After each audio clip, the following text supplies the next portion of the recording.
Mungkin bisa dilanjutkan teman-teman mahasiswa. Habis ini jangan sampai pergerakan yang murni berintelektual oleh mahasiswa ditunggangi oleh oknum-oknum yang tidak bertanggung jawab. Setuju? Kenapa adanya anarkisme? Kenapa adanya ekstremisme? Karena ada oknum-oknum yang akan menggoyangkan Indonesia, terutama menggunakan jaringan mahasiswa. Paham? Maka dari itu saya mengajak jangan mudah terprovokasi. Setuju? Karena apa teman-teman? Kita tahu pembakaran gedung DPR itu adalah sebuah implementasi kita terhadap DPR. Kita kesal kepada DPR, tapi impactnya akan mempengaruhi RAPBD yang tadinya anggaran buat belanja daerah yang harusnya untuk jalan yang rusak tadi di Kabupaten Tasik, tapi ini harus diterapkan kepada renovasi gedung DPR. Enak dong DPR-nya direnovasi lagi, betul? Setelah terbakar harus renovasi, betul? Yang tadinya PAD pendapatan asli daerah untuk masyarakat buat DPR lagi dong. WFH DPR-nya kerjanya di rumah padahal liburan yang punya uang luar negeri, betul? Makanya saya mengajak mahasiswa ini harus murni pergerakannya, murni perjuangannya. Saya gak mau ditunggangi Cianjur sendiri.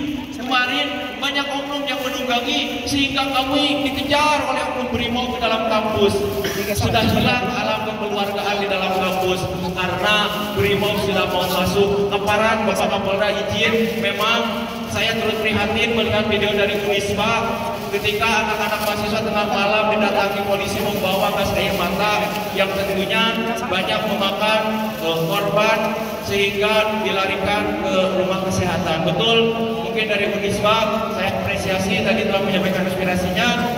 Tentunya di sini saya mengajak mahasiswa, tadi benar kata teman-teman dari Unisba, sebagai epicentrum bonus demografi 2045. Mungkin semakin kita chaos, semakin kita hancur untuk mendapatkan bonus tersebut. Betul? Izin Pak Gubernur, saya menyampaikan bahwa di daerah kami ini 6 bulan yang lalu atau 3 bulan yang lalu adanya outsourcing dalam pekerjaan. Saya harus bekerja karena saya kuliah sambil kerja, saya di outsourcing. Saya mengajukan SIPD ke Provinsi Jawa Barat, sampai sekarang saya dicoret. Terima kasih. Nama saya Rian Hermawan dari Kabupaten Cianjur, Universitas Putra Indonesia. Wassalamualaikum warahmatullahi wabarakatuh. Terlihat sangat kontras gitu, dekadensi dan degradasi birokrasi yang hadir di Kabupaten Tasikmalaya. Mulai dari masalah lingkungan, pendidikan, dan lain sebagainya gitu. Pendidikan yang terlepas dari persoalan kehidupan. Nah, kalau para elit birokrat mereka berpengetahuan dan juga berintelektual paham akan tata letak pemukiman dan lain sebagainya, mungkin Kabupaten Tasikmalaya khususnya tidak akan pernah sama sekali apa yang saat ini kita rasakan gitu, Pak. Kalau di Cina ada feng shui, kalau di Sunda itu ada organ lemah gitu. Nah, ketika tadi sudah dibahas persoalan lingkungan, armada pengangkut sampah yang sama sekali kurang gitu di Kabupaten Tasikmalaya, yang berkecamatan hampir lebih dari 39 kecamatan, tapi hanya sedikit armada pengangkut sampah yang pada akhirnya sampah berserakan di mana-mana gitu, Pak. Terkait isu nasional kita udah bahas tadi panjang lebar.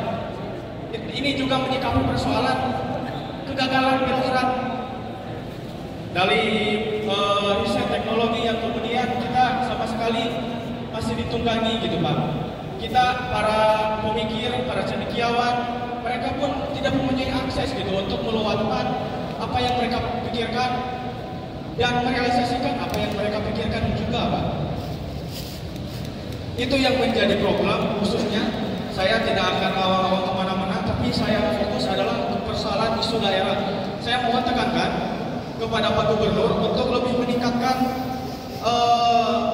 peningkatan kinerja terhadap anggota legislator dan lain sebagainya. Terima kasih, sekian dari saya. Assalamualaikum warahmatullahi wabarakatuh. Anggaran DPR yang mencapai 9,9 triliun per tahun. Rampingkan anggaran dari anggota DPR, potong semua anggaran yang tidak urgent bagi kesejahteraan rakyat.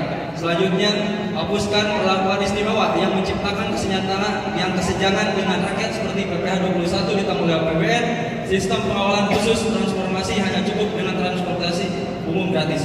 5. Turunkan gaji dan tunjangan anggota DPR dengan batas tetap take home pay maksimal 5 kali upah minimum regional atau UMR, disertai kejelasan dan transparansi besaran gaji. Audit secara menyeluruh terhadap BUMN untuk memastikan profitabilitas, membuka peluang inisial public offering atau IPO atau pengolahan swasta untuk profitabilitas dan kontribusi position terhadap APBN. Batalkan rencana kenaikan pajak nilai memberatkan masyarakat. Selanjutnya, adili pembunuh Afan Kurniawan seberat-beratnya. Negara harus menanggung biaya hidup keluarga dan pahlawan kami yang telah gugur. Lengserkan Kapolri Jenderal Listio Sigit Prabowo yang gagal memberikan komando untuk melindungi masyarakat. Selanjutnya, besarkan standar gaji yang layak untuk pahlawan bangsa yaitu seluruh buruh Indonesia. Betul apa betul? Reformasi kinerja kepolisian yang profesional, berpihak dan berempati terhadap rakyat, bukan membela kepentingan penguasa. Betul apa betul? Dan satu poin lagi, Bapak Gubernur yang terhormat, satu poin lagi berkenaan dengan Gedung Syawal untuk sangat diperhatikan. Itu dari kami, dari Ciamis. Mohon izin, Imam Bidar Meninggal. Wassalamualaikum warahmatullahi wabarakatuh. Orang yang sedang berjuang di jalan Allah Subhanahu wa Ta'ala. Sedikit saya perkenalkan juga saya dari kampus Sekolah Tinggi Ilmu Tarbiyah Laknok Ciamis, dan domisili saya di Kota Banjar, kota ribuh, kota paling ribuh di Jawa Barat. Dan beberapa bulan yang lalu dikunjungi oleh Bapak Gubernur.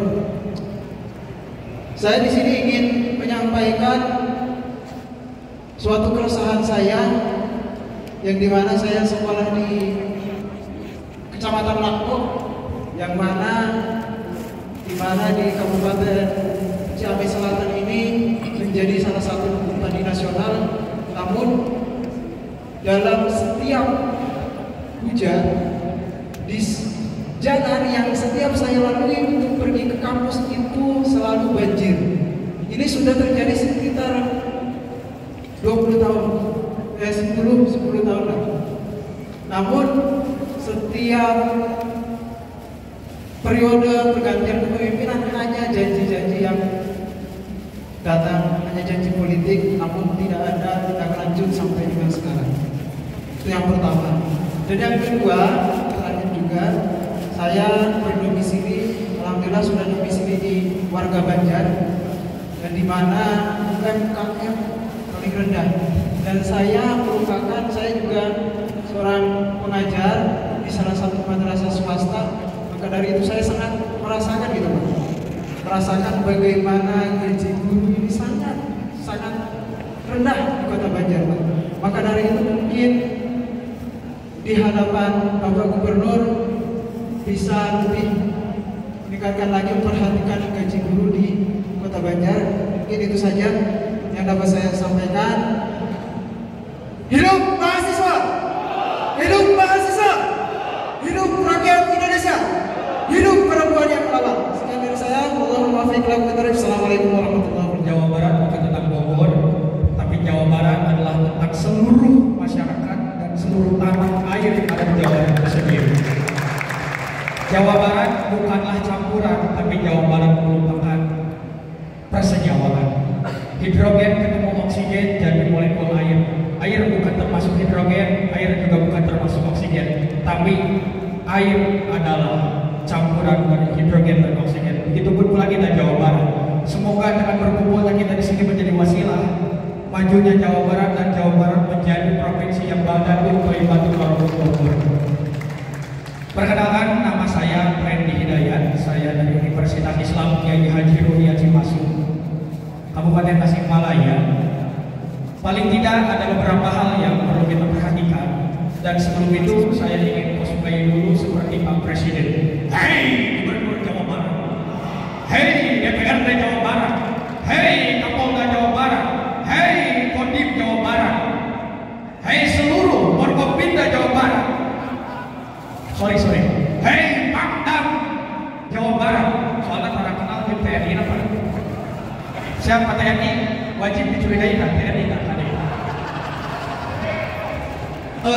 Sebelum saya berangkat ke sini, Pak, saya itu bertemu dengan beberapa guru ngaji dan mereka menyampaikan, tolong sampaikan kepada Bapak Aik, ngaji subuh berbenturan dengan sekolah jam genep. Pang demikian ya, karena eta amanah tapi begitu ke Bapak Aik. Anu kaduana, ada salah satu guru ngaji yang dia itu dagang mangga ketan dan dia mencicil dari dagang mangga ketan, beli tanah, beli apa aja untuk penunjang ingin mendirikan pesantren budaya di Tasikmalaya.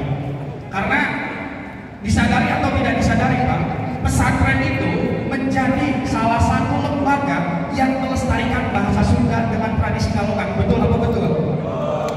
Maka pesantren harus diperhatikan dengan jelas oleh Provinsi Jawa Barat, oleh pemerintah Jawa Barat tentunya. Dan ini harus menjadi kewenangan kita semua. Banyak sekali alumni-alumni pesantren yang mereka tidak memilih duduk di ruangan yang ber-AC, mereka tidak memilih duduk di tempat yang enak, tapi mereka memilih untuk duduk bersama masyarakat, mengurusi masjid dan mengurusi buruh di masyarakat. Itu guru-guru ngaji. Dan saya pun di sini ada salah satu teman saya, aktivis mahasiswa namanya Yani, hadir di sini. Yaitu di balik aktivis mahasiswa ditulis sebagai ketua RW. Karena dia memilih untuk terjun ke masyarakat, kami bersama masyarakat dan menyatu dengan masyarakat. Karena hari ini kita saksikan banyak sekali pemerintahan kita yang kemudian antara ucapan dan perilakunya itu tidak bersenyawa, sehingga apa yang diucapkan dan apa yang dilakukan itu berbenturan atau jahiliyah. Maka harus diupayakan kembali untuk kita menghadirkan di Sunda itu kata-kata itu memiliki posisi yang luar sekali. Saya kemarin baca jurnalnya dari Kang Adit Gunawan, filolog dari Perpusnas. Beliau menulis tafsiran atau menulis pengetahuan tentang Kesundaan. Salah satunya Warugan Lima. Warugan Lima tadi disebutkan teman saya. Dalam Warugan Lima itu di sana ada disebutkan tata pemukiman bahasa Sunda, tata pemukiman rumah masyarakat Sunda. Namun hari ini pengetahuan itu tidak terwariskan. Ketika pengetahuan itu tidak terwariskan, maka anak cucu kita apa yang akan kita wariskan? Kan cekapang yang udah praktek di bager, cager, pinter, singer, water. Walaupun ukuran kebahagiaan orang Sunda bentuk sebuah apa kebajikan jalan dibalik itu aja. Tapi ketika hari ini ada yang menyentuh urusan itu, maka rakyat akan turun. Ada yang menyentuh urusan keluarga mereka, rakyat tidak akan menerima itu. Dan kemarin terbukti ada salah satu rekan kita, saudara kita, Kang Afan, beliau wafat di Medan. Perjuangan beliau tidak sedang mengikuti aksi, tapi beliau sedang mengantarkan orderan. Tapi apa yang terjadi? Pak Kapolda perhatikan, jangan sampai anak buahnya main soal yang baru ke masyarakat barunya Pak. Beda powerna tuh masyarakat mah kadang lagi sampel, bapak hayam segala dimakan.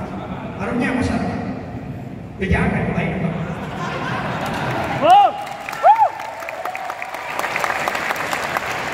Maka pastikan seluruh sekolah di Jawa Barat itu melestarikan pengetahuan Sunda dan itu menjadi orisinil pengetahuan kita. Sehingga mahasiswa nanti ketika mengutip tokoh mereka tidak akan mengutip tokoh Montesquieu, Trias Politica. Sebelum itu ada Tritatu, Prabu Bramaresi. Itu ada, dan itu pengetahuannya tidak terwariskan. Saya orang paling benar yakin. Iya Pak. Lalu ada kepala sekolah juga yang menitipkan. Mencoba mencermati. Pertama kita pilih menjadi dua. Satu yang menjadi kewenangan pemerintah pusat. Isu-isu yang disampaikan oleh teman-teman DPRD Provinsi Jawa Barat sudah menandatangani maklumat yang ditandatangani oleh semua pimpinan fraksi, semua pimpinan DPRD, para ketua dan para wakil ketua pimpinan komisi, dan sudah disampaikan pernyataan secara terbuka di media sosial, di media elektronik, dan sudah disampaikan ke pemerintah pusat. Terus nanti dan dibacakan oleh Pak Ketua DPRD. Itu sudah disampaikan. Pokok-pokok yang disampaikan tadi itu sudah semuanya disampaikan. Apa yang dituntut oleh mahasiswa, DPRD Provinsi Jawa Barat sudah menandatangani untuk menyanggupi. Yang kedua, isu mengenai pembangunan daerah provinsi. Saya dari tadi tahu pertama, satu Gunung Galunggung. Semenjak saya jadi gubernur, saya sudah memerintahkan kepada dinas SDM untuk menutup. Dan saya sudah minta waktu itu sebelum Pak Kapolda yang sekarang, Kapolda yang lama, untuk memeriksa apabila ada kerugian negara karena lingkungan tidak bayar pajak. Yang prinsip adalah tidak ada lagi penambangan di Gunung Galunggung. Itu harga mati. Dan Pak Kapolda berkomitmen kalau melanggar ditangkap. Kita tidak tahu atau tidak peduli siapapun yang milik itu. Yang kedua, pembangunan di kabupaten kota. Selalu yang disorotkan itu 1 Sukabumi, jalannya jelek. 2 Garut. 3 Tasik. 4 Cirebon. Saya sudah membuat surat edaran kepada para bupati dan wali kota. Anggaran pembangunan jalan minimal 7,5% dari total APBD. 7,5%, kalau 4 triliun itu kali 7,5% harus berapa? Dan kemudian menghilangkan berbagai bantuan hibah yang tidak memiliki manfaat bagi pembangunan masyarakat. Kemudian ketiga, kalau Kabupaten Tasik nanya kenapa Tasik jalannya butuh baik, anggaran terbesar Provinsi Jawa Barat dalam 5 tahun ke belakang bahkan 10 tahun ke belakang di 2 kabupaten, Kabupaten Tasik, Kabupaten Garut itu paling gede. Betul nggak? Tetapi jatuhnya ke yayasan-yayasan. Untuk itu saya menghentikan dana hibah dan akan digantikan menjadi dana pembangunan infrastruktur jalan. Jalan Cipatuja sudah kami ambil alih menjadi jalan provinsi, sehingga nanti tidak lagi dibangun oleh kabupaten. Ya. Terus kemudian yang berikutnya adalah kita berkomitmen untuk membangun keseimbangan anggaran. Di era mahasiswa berdemonstrasi, ojek online berdemonstrasi, masyarakat berdemonstrasi, pemerintah Provinsi Jawa Barat sudah merealokasikan anggaran 120 miliar itu dalam minggu ini, dan itu diperuntukkan untuk diantaranya untuk asuransi ketenagakerjaan ojek online, ojek pangkalan, petani, nelayan, buruh tani dan seluruh pekerja informal termasuk pembantu rumah tangga atau asisten syarat asisten. Jadi untuk itu saya tidak punya pengalaman hidup seperti Anda. Kenapa saya tidak takut mati? Karena saya tidak punya istri. Jadi tidak ada yang saya takuti. Jadi itu ya yang disampaikan. Kemudian mengenai tuntutan teman-teman mahasiswa agar para aktivis yang di Polda dibebaskan. Saya setelah ini akan bersama Pak Kapolda ke Polda Jabar. Saya akan bertemu dengan mereka. Demonstran yang bukan kriminal saya jamin untuk dibebaskan. Yang bukan kriminal. Tapi kalau demonstrannya bawa narkoba, beda ceritanya. Oke? Demonstrannya membawa senjata api, beda ceritanya. Tapi demonstran yang itu adalah murni gerakan mahasiswa dan bukan kriminal, saya jamin mereka hari ini juga dibebaskan. Ya, untuk itu saya ucapkan terima kasih. Masih ada disampaikan silakan. Izin Pak. Kawan-kawan kami yang ditangkap di Polda Jabar terkait dengan penangkapan itu, saya rasa penangkapan itu perlu ada bukti-bukti terlebih dahulu Pak sebelum kemudian ditangkap oleh pihak kepolisian. Sehingga memang saya sebagai anak mahasiswa Fakultas Hukum, saya rasa penangkapan itu gak berlaku untuk masa aksi yang kemudian tidak ditemukan atau ada indikasi-indikasi yang mencurigakan atau mengarah kepada kriminal. Karena di dalam hukum itu ada asas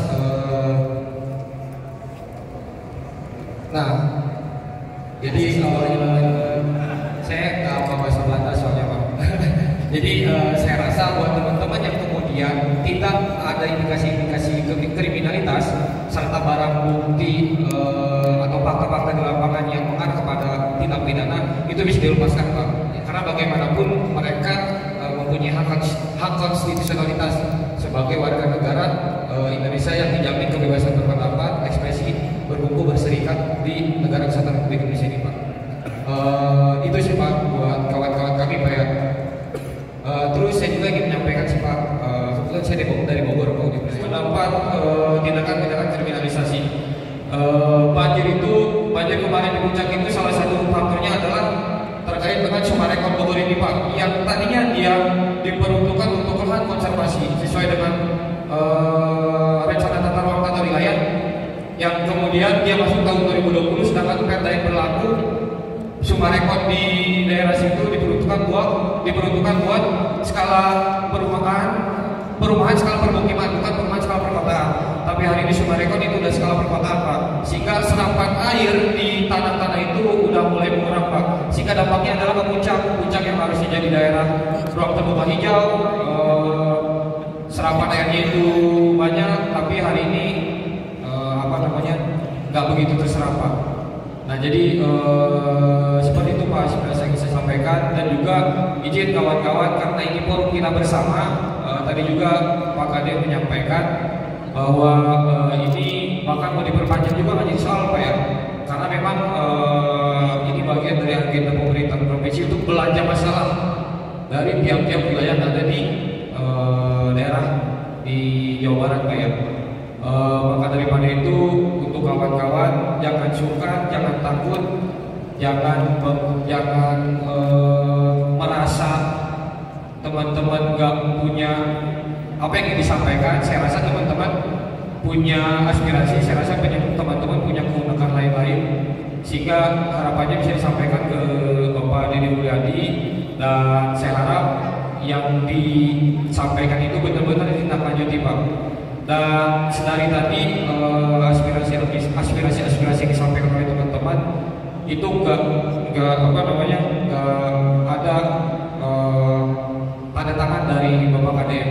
Mungkin saya minta tanda tangan kepada Bapak KDM, perwakilan DPRD dan polisian barangkali sebagai bentuk komitmen untuk mengawal aspirasi dari mahasiswa, Pak. Kebetulan saya ada catatannya, Pak. Izin. Sorry.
masuk ke tempat-tempat wisata, kita targetkan dalam 3 bulan ini selesai.